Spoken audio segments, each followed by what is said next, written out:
বিশেষ করে ড্রেসগুলো আমার খুব পছন্দ।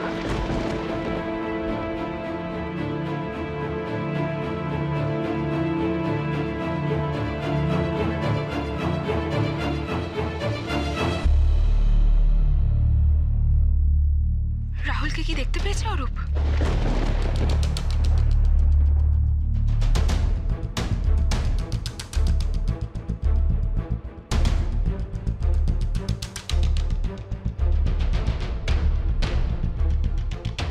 রাহুল এখানে কি করছিল?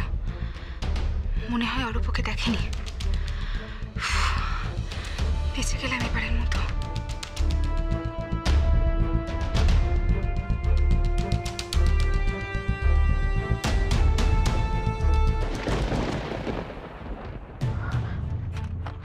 অরূপ, কি অর্ডার করবো বলো? বার্গার, প্যাটিস, কি নেবে? আচ্ছা, কফি কফি খাবে তো?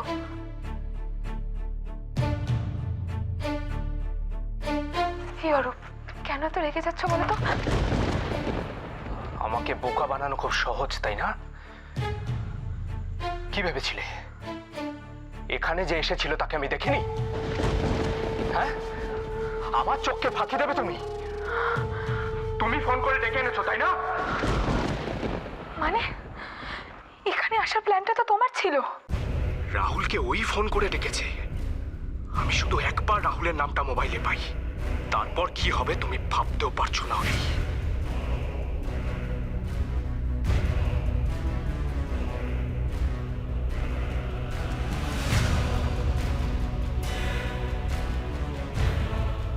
You are very smart. Mobile থেকে কল লিস্টটাই উড়িয়ে দিয়েছো। অরূপ, তুমি কি বলছো? আমি কিচ্ছু বুঝতে পারছি না। তোমাকে কিচ্ছু বুঝতে হবে না, চলো। কোথায়? এত কথা না বলে চলো। অরূপ, এই জিনিসগুলো নিতে দাও। অরূপ, জিনিসগুলো। অরূপ, কি করছো?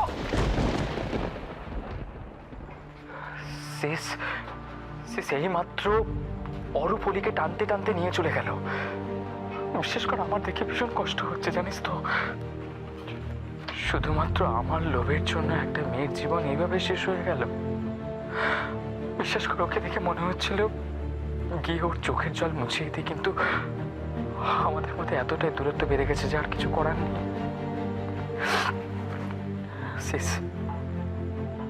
আমার খুব কষ্ট হচ্ছে, আমার ভীষণ কষ্ট হচ্ছে। অলিকে হারিয়ে আমি বুঝেছি যে প্রকৃত ভালোবাসার অর্থ কি।